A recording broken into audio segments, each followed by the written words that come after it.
क्या NEET paper leak के खिलाफ हो रहा आंदोलन अब पॉलिटिक्स का बैटलफील्ड बन गया? क्या स्टूडेंट के सपोर्ट का मतलब हर प्रोटेस्ट प्लेटफॉर्म पर सपोर्ट भी है? और आखिर क्यों लिरिसिस्ट मनोज मुंतशिर ने साफ कह दिया कि वो जंतर मंतर नहीं जाएंगे? मैं कभी जंतर मंतर नहीं जाऊंगा। क्यों?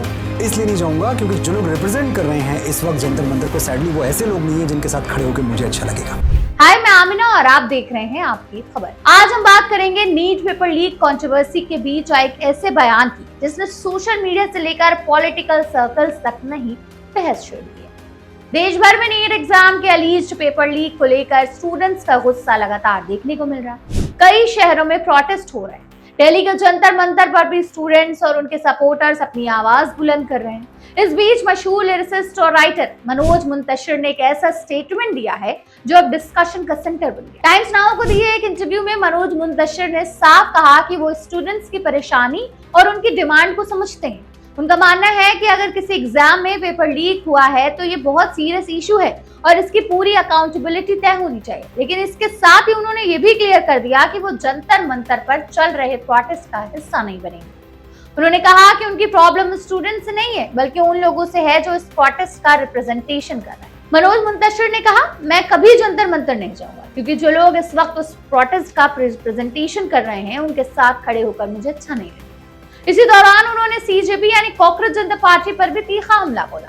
उनका कहना था कि देश के युवाओं को सीजेपी से कई बेहतर लीडरशिप और बेटर प्लेटफॉर्म मिलना चाहिए। उन्होंने कहा कि स्टूडेंट्स के जेन्युइन इशू को किसी पॉलिटिकल या आइडियोलॉजिकल एजेंडे का हिस्सा नहीं बनना चाहिए। लेकिन साथ ही मनोज मुंतशिर ने यह भी माना कि अगर नीट पेपर लीक हुआ है तो ये पूरे एजुकेशन सिस्टम के लिए बहुत बड़ा सवाल है। उन्होंने कहा कि दुनिया में कोई भी इंसान पेपर लीक को सही नहीं कह सकता। अगर इस कंट्रोवर्सी की वजह से एक भी स्टूडेंट की जिंदगी इफेक्ट हुई है या किसी ने अपनी जान गंवा दी है तो पूरे सिस्टम को इसका जवाब देना। अपने इंटरव्यू में मनोज ने एक और बड़ा दावा किया। उन्होंने कहा कि जंतर मंतर पर कुछ ऐसे लोग भी मौजूद हैं जिन्होंने पहले भारत के खिलाफ स्लोगन्स दिए या कश्मीर को भारत का हिस्सा न मानने जैसे बयान दिए। उन्होंने ये भी कहा कि ऐसे लोगों के साथ खड़े होना उनके लिए मुमकिन नहीं। मनोज ने अपनी बात पर जोर देते हुए कहा कि वो पूरी जिम्मेदारी के साथ ऐसे लोगों को देशद्रोही मानते हैं। साथ ही उन्होंने आरोप लगाया कि कुछ लोगों ने भगवान राम को लेकर भी आपत्तिजनक कमेंट्स किए। जैसे ये स्टेटमेंट पब्लिक हुआ, सोशल मीडिया प्लेटफॉर्म पर रिएक्शंस की बाढ़ आ गई। कुछ यूजर्स ने मनोज मुंतशिर की बात पर सपोर्ट किया और कहा कि स्टूडेंट्स के इश्यूज को पॉलिटिकल एजेंडा से दूर रखना चाहिए। वहीं दूसरी तरफ कई लोगों ने उनकी काफी आलोचना भी की, क्रिटिसाइज किया।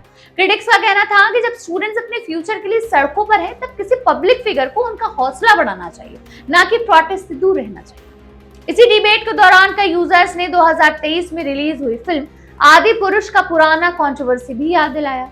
सोशल मीडिया पर कुछ लोगों ने लिखा कि जिस फिल्म के डायलॉग को लेकर इतना बड़ा विवाद हुआ था उसके राइटर आज दूसरों को देशभक्ति और जिम्मेदारी का पाठ पढ़ा रहे हैं। याद दिला दें कि आदि पुरुष रिलीज होने के बाद उसके डायलॉग्स पर काफी विवाद हुआ था। कई लोगों ने आरोप लगाया था कि फिल्म के कुछ डायलॉग से धार्मिक भावनाएं आहत हुई। विवाद बढ़ने के बाद फिल्म मेकर्स ने कुछ डायलॉग्स बदले थे और मनोज मुंतशिर ने भी माना था कि अगर किसी की फीलिंग्स हर्ट हुई है तो उनके लिए अफसोस। फिलहाल नीट पेपर लीक का मुद्दा और जंतर मंतर पर चल रहा प्रोटेस्ट दोनों ही देश में बड़ी चर्चा का विषय बना हुआ है। एक तरफ स्टूडेंट्स अपने फ्यूचर्स और ट्रांसपेरेंसी की बात कर रहे हैं तो दूसरी तरफ प्रोटेस्ट की लीडरशिप और उसके पॉलिटिकल कनेक्शंस को लेकर भी सवाल उठ रहे हैं। अब देखना होगा कि ये बहस आगे किस दिशा में जाती है और क्या स्टूडेंट्स के मुद्दे पर सभी पक्ष किसी एक कॉमन सोल्यूशन तक पहुंच पाते हैं या नहीं। आप इस पूरे मामले पर क्या कहना चाहेंगे? इस पूरे मामले को कैसे देखते हैं? क्या मनोज मुंतशिर का स्टैंड सही है या उन्हें स्टूडेंट्स के प्रोटेस्ट के साथ खड़ा होना चाहिए? अपनी राय हमें कमेंट सेक्शन में जरूर बताएगा। मैं मिलूंगी आपसे नेक्स्ट एपिसोड में। Bye bye.